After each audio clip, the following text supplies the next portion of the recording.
사도신경으로 신앙 고백하겠습니다.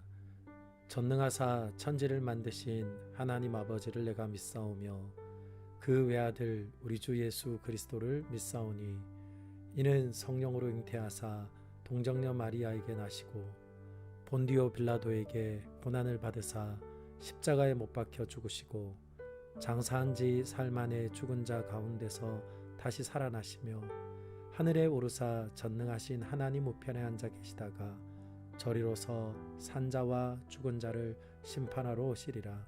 성령을 믿사오며 거룩한 공예와 성도가 서로 교통하는 것과 죄를 사하여 주시는 것과 몸이 다시 사는 것과 영원히 사는 것을 믿사옵나이다. 아멘.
하나님 아버지 감사드립니다. 주님 겸손히 엎드려 이 시간 기도합니다.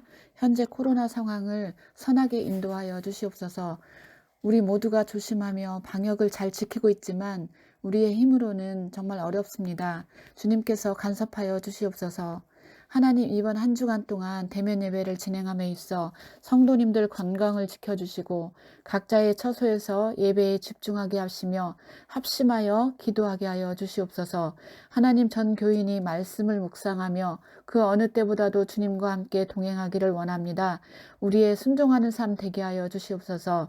이 시간 우리 목사님 말씀을 선포하실 때 주님 역사하여 주시옵시고 새롭게 말씀이 들려지게 하시고 우리의 마음이 평안하게 하여 주옵소서. 자라나는 다음 세대가 방역을 잘 지키고 코로나로 인해 처음 겪는 힘겨운 생활을 하고 있습니다. 하나님, 저들을 지켜주시고 면역력이 강하게 생기도록 은혜를 부어 주시옵소서. 또한 몸이 아픈 성도님들 찾아가 주셔서 언제나 혼자가 아닌 주님이 함께 하심을 늘 체험하며 빠른 회복이 있기를 간절히 소원합니다. 이 시간 예배 가운데 함께하여 주시기를 간절히 소원하옵고 예수님의 이름으로 감사하며 기도드리옵나이다. 아멘. 그 아이들이 장성함에 에서는 익숙한 사냥꾼이었으므로 들사람이 되고 야곱은 조용한 사람이었으므로 장막에 거주하니 이삭은 에서가 사냥한 고기를 좋아하므로 그를 사랑하고 리브가는 야곱을 사랑하였더라. 야곱이 죽을 쑤었더니 에서가 들에서 돌아와서 심히 피곤하여 야곱에게 이르되 내가 피곤하니 그 붉은 것을 내가 먹게 하라. 그러므로 에서의 별명은 에돔이더라. 야곱이 이르되 형의 장자의 명분을 오늘 내게 팔라. 내가 죽게 되었으니 이 장자의 명분이 내게 무엇이 유익하리요? 오늘 내게 맹세하라. 에서가 맹세하고 장자의 명분을 야곱에게 판지라. 야곱이 떡과 팥죽을 에서에게 주매 에서가 먹으며 마시고 일어나 갔으니 에서가 장자의 명분을 가볍게 여김이었더라.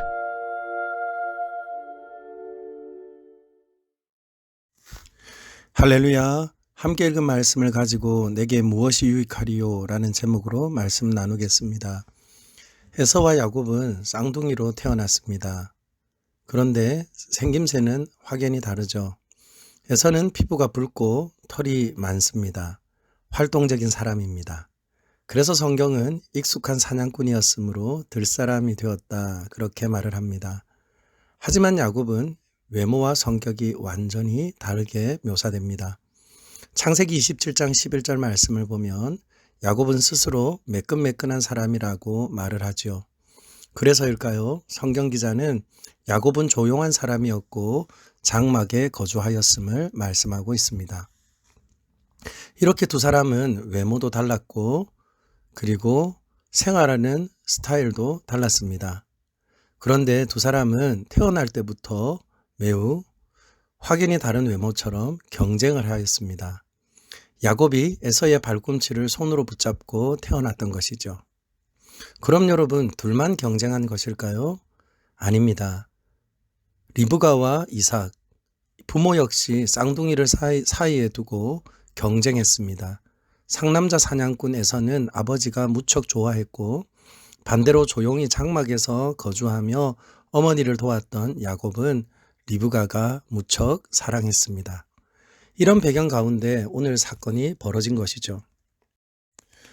어느 날 사냥을 마치고 돌아온 상남자 에서가 동생 야곱이 만든 팥죽을 보았습니다. 배가 너무 고팠던 에서는 이렇게 말을 했지요. 야곱, 나 너무 배가 고픈데 그 팥죽 내가 먹을게.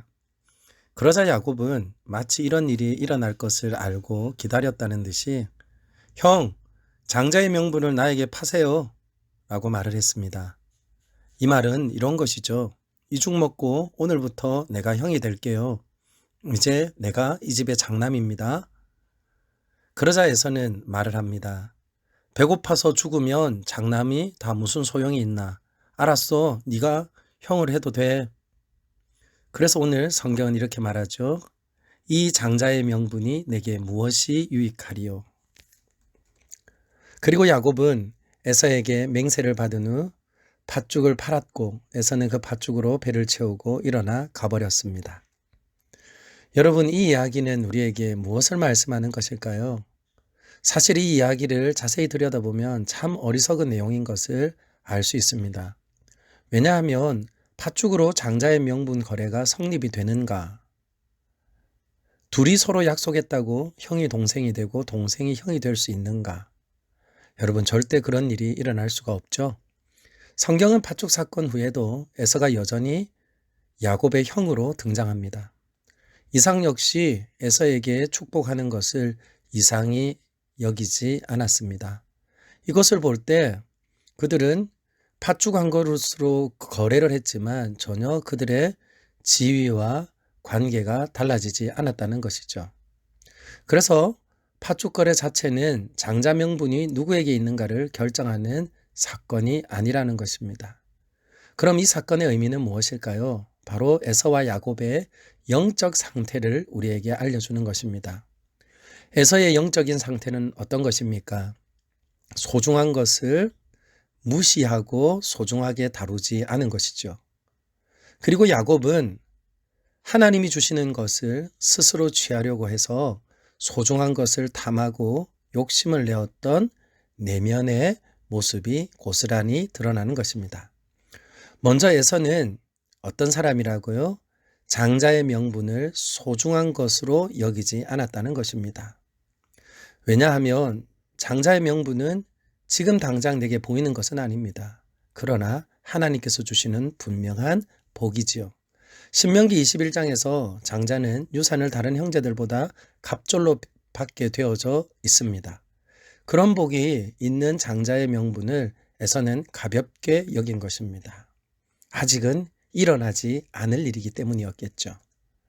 가볍게 여긴다 하는 이 말의 의미는 소홀히 여기다, 나쁘게 생각하다, 싫어하다라는 의미를 가지고 있습니다.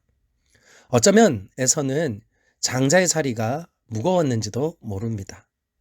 늘 장남이란 책무, 아버지의 욕구와 아버지의 마음을 만족시켜줘야 되는 그의 삶이 싫었는지도 모릅니다. 난 사냥꾼이잖아. 들판을 자유롭게 달리고픈 자유로운 영혼이란 말이야. 그런데 내가 장자의 그 무거운 짐을 지는 거 나 싫어. 어쩌면 그런 마음을 가지고 그는 살았는지 모릅니다. 그래서 결국 소중한 것의 참된 의미를 알지 못하면 어떻게 될까요? 그 소중한 것을 가지고도 감사를 할 줄 모르는 것이죠. 그리고 소중한 것을 지켜야 한다는 책임감과 그리고 신중함도 없습니다. 혹 그것을 잃어버린다 할지라도 무감각하고 아무런 안타까움이 없는 삶을 살게 되는 것입니다. 그래서 장자의 명부를 팥죽 한 그릇과 에서는 기꺼이 바꿔버린 것이죠. 그럼 야곱은 어떨까요? 야곱은 장자의 명분이라는 것의 소중함을 알고 있습니다. 그래서 그것을 억지로라도 자신이 가지려고 했던 욕심이 그의 안에 있음이 드러난 것이죠. 사실 야곱은 장자권을 욕심낼 필요가 없는 인물입니다. 왜냐하면 하나님은 이미 야곱에게 장자의 명분을 주시기로 작정했기 때문이죠. 창세기 25장 23절입니다. 여호와께서 그에게 이르시되 두 국민이 내 태중에 있구나. 두 민족이 내 복중에서부터 나누이리라. 이 족속이 저 족속보다 강하겠고 큰 자가 어린 자를 섬기리라 하셨더라. 아멘. 분명 하나님께서 야곱에게 장자의 명분을 허락하셨습니다. 그러나 야곱은 그 소중한 것을 기다리지 못하고 하찮은 팥죽을 이용해서 내가 가져보리라. 그걸 내가 먼저 차지하리라. 그렇게 욕심을 부린 것입니다.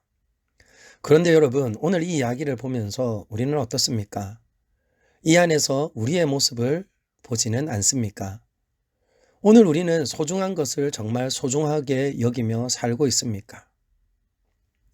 에서와 같이 소중한 것을 소중한 것으로 여기지 못하며 살아가는 것은 아닐까요? 또한 야곱과 같이 소중한 것, 그것은 내가 취할 수 있고 가질 수 있는 것이 아닌데도 불구하고 욕심을 내며 그것에 목숨을 그리고 목을 매며 살고 있는 것은 아닙니까? 우리는 조용히 하나님 앞에 물어보아야 합니다. 이 말씀을 통해 하나님, 나에게 무엇을 말씀하고 싶으십니까? 나도 에서처럼 하나님이 주신 소중한 것을 무시하고 팥죽 한 그릇과 같은 것과 맞바꾸고 살아가는 것은 아닌가 조용히 돌아보았으면 좋겠습니다. 팥죽이라는 것이 반드시 무가치하고 악한 것이라고 말하는 것이 아닙니다. 팥죽은 고대 근동 서민들의 일용할 양식이므로 매우 중요합니다. 하지만 오늘 일용할 양식보다 더 중요한 것이 있습니다. 그것이 장자의 명분이라는 것이죠. 그 장자의 명분과 오늘 한 그릇 먹게 될 그 팥죽과 바꾼다는 것은 굉장히 어리석은 일이라는 것이죠. 이와 같이 하나님이 주신 소중한 것을 그만큼 소중하지 않은 무언가와 맞바꾸는 어리석음이 우리 안에 많이 있을 수 있습니다. 예를 들면 가정과 돈입니다. 많은 가장들이 가족을 먹여 살려야 된다는 사명감을 가지고 매우 열심히 일합니다. 직장에서도 일을 하고 심지어 집에 와서도 끝내지 않은 그 일을 마무리하려고 책상 앞에서 수화기를 들고 전전긍긍합니다. 그러면서 정작 가족과 함께 밥 먹는 시간을 놓쳐버리는 경우가 많이 있죠. 업무가 끝이 난 이후에도 계속해서 업무의 연장으로 인하여 가족들과 보내야 될 그 유의 시간을 일에 모두 맡겨버리는 경우가 허다합니다. 그래서 결국 어떻게 될까요? 함께 밥 먹기 어려울 정도로 관계가 깨트려지는 것을 주변에서 보게 됩니다. 여러분 어떻습니까? 가족과의 관계가 끊어질 정도로 바쁘게 일을 하는 것, 이거 정상일까요? 그렇지 않습니다. 만일 그럴 것이라면 바쁘게 돈을 벌고 그리고 일을 하는 것보다 사랑하는 가족과 함께 그 나머지 시간을 보내는 것이 훨씬 유익할 것입니다. 그러므로 우리는 가정과 돈, 가족과 물질, 이 사이에서 갈등할 것이 아니라 주어진 시간에 최선을 다하여 일을 할 뿐 아니라 일을 하고 그리고 그 나머지 시간은 소중한 가족과 함께 보내야 할 것입니다. 또한 일과 사람입니다. 맡은 일을 잘하는 것은 너무나 중요하지요. 저도 일을 잘하는 사람이 좋습니다. 그러나 맡은 일을 잘 하겠다고 너무 일만 생각하다가 주변 사람들을 잃어버린다면 그것도 참 안타까운 일이 되겠죠. 분명 일은 중요합니다. 그러나 사람은 더욱 소중한 것이죠. 하나님의 은혜와 내 노력의 상관관계 속에서도 이것은 고스란히 나타납니다. 사회생활을 성공적으로 하고 싶은 것은 모든 그리스도인 청년들의 로망일 겁니다. 자기 실력과 노력으로 성공할 수 있다면 얼마나 뿌듯하겠습니까? 그래서 처음엔 이렇게 시작을 하죠. 하나님, 제게 지혜를 주십시오. 열심히 공부해서 또 취업의 좁은 문을 열어주십시오. 그리고는 취업을 하게 됩니다. 그러면 어떨까요? 부지런히 열심히 일을 하게 됩니다. 사람들에게 인정을 받게 되기도 하고 자신의 지위와 영향력이 커져가는 것도 경험하게 됩니다. 그런데 그러면서 잃어버리는 것이 생겨나게 되죠. 제가 경험했던 한 청년의 이야기를 대신해 보도록 하겠습니다.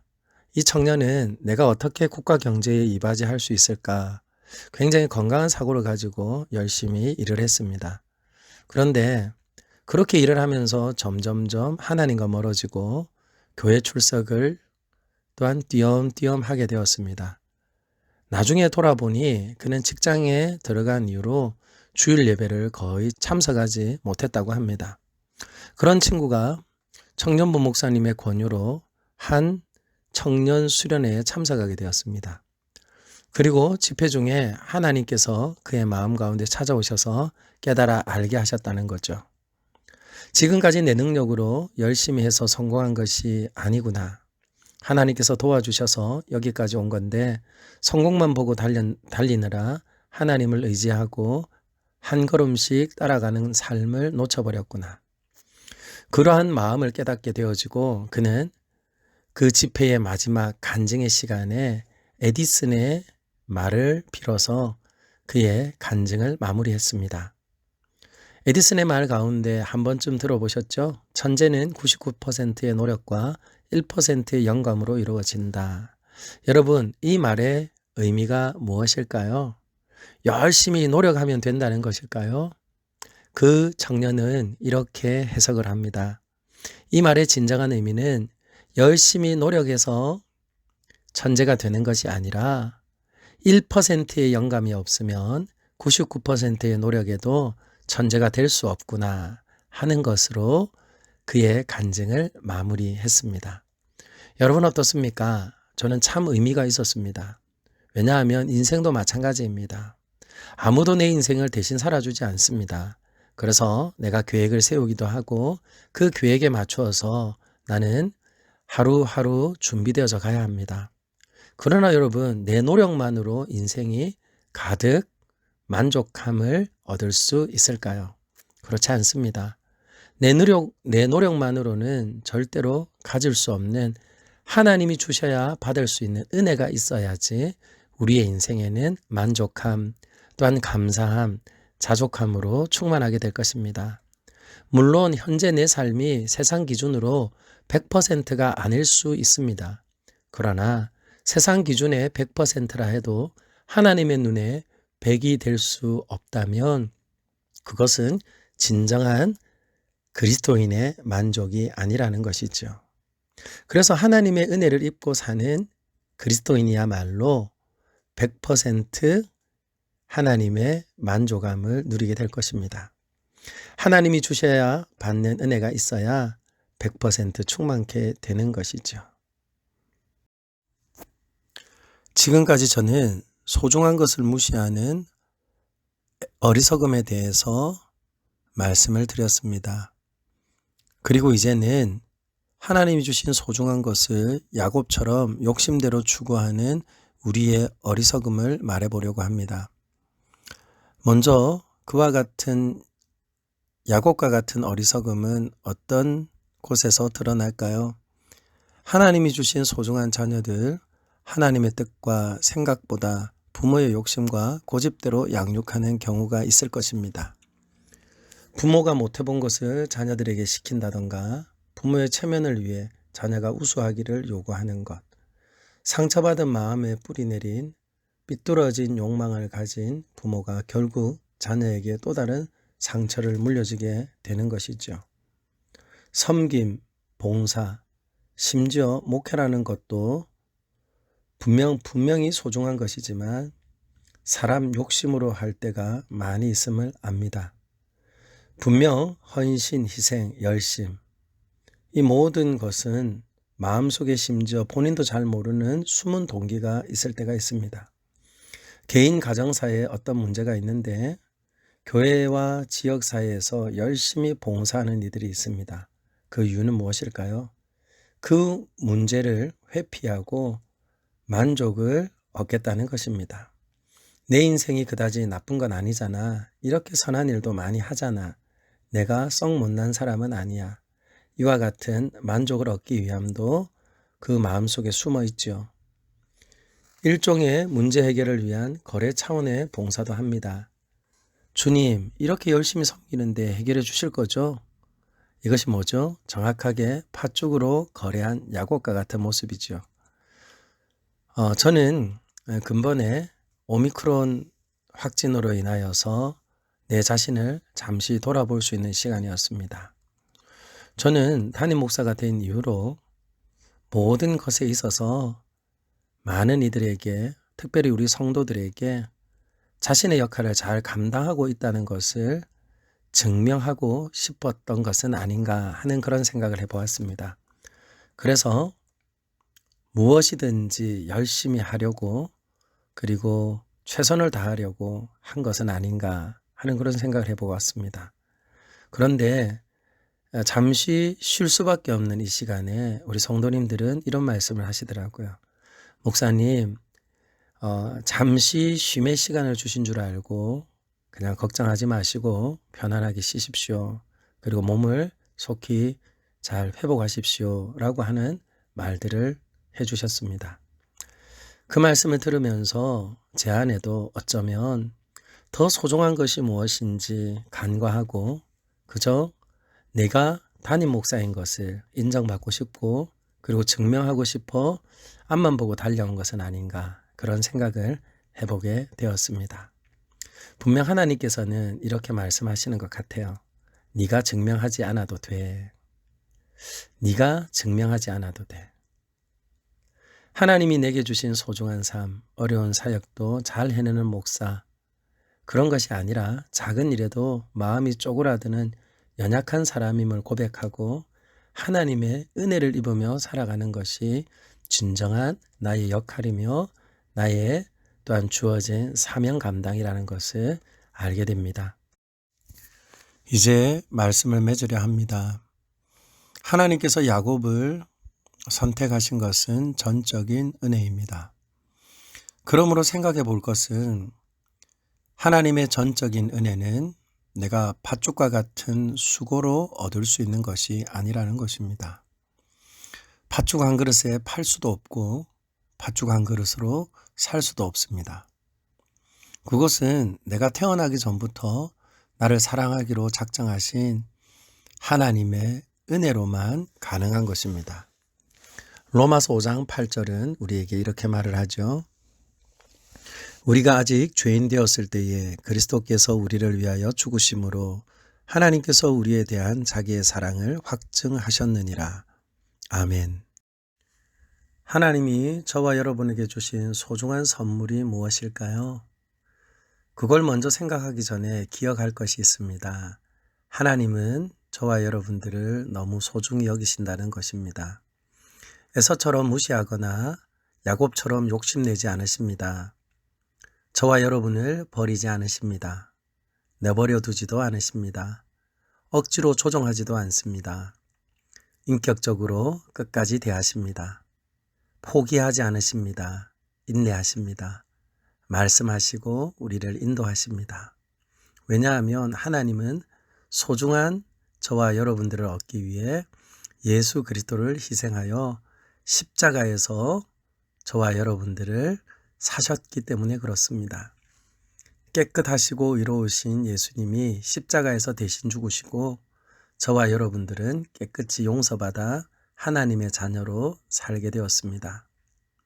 이처럼 하나님 아버지는 가장 소중한 아들, 하나님의 독생한 아들 예수 그리스도를 저와 여러분 한 사람 한 사람과 맞바꾸셨습니다.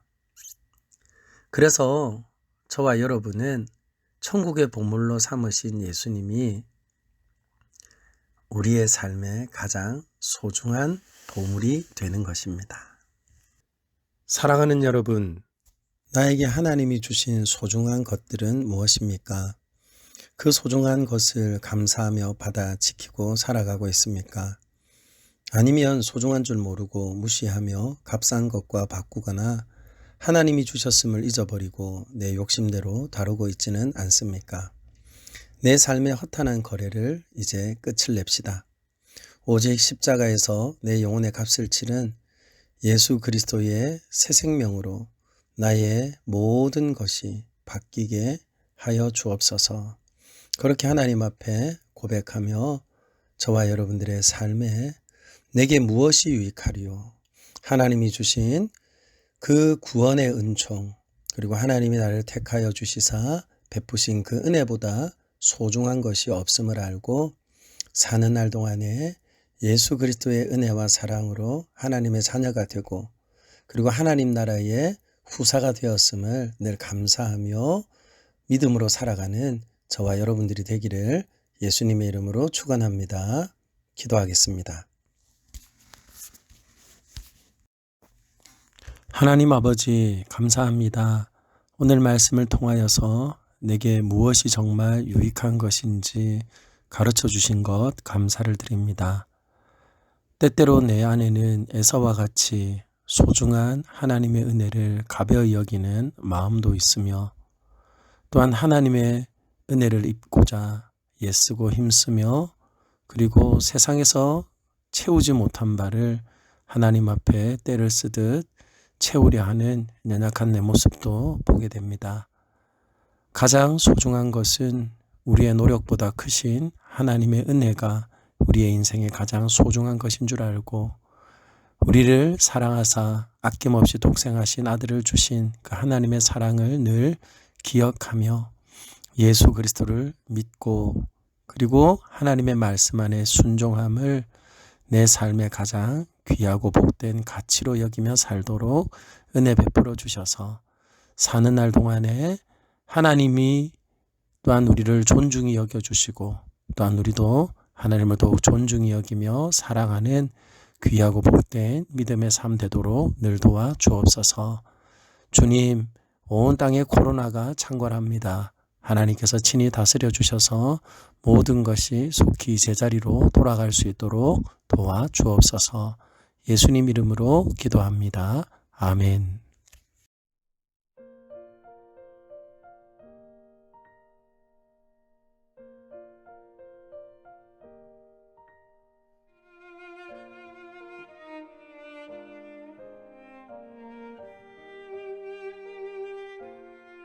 이제는 우리 주 예수 그리스도의 은혜와 아버지 하나님의 무한하신 사랑과 보혜사 성령님의 감화 감동하심과 늘 동행하시며 인도 보호하심이 오늘 하나님 앞에 소중한 것을 받았으니 귀하게 여기며 우리의 인생의 가장 큰 선물 예수 그리스도 한 분만을 믿고 신뢰하며 또한 하나님의 은혜에 의지하며 살아가기를 소망하는 우리 모든 믿음의 권속들의 머리 위에와 교회와 나라와 민족과 열방 위에 영원토록 함께 있을지어다. 아멘.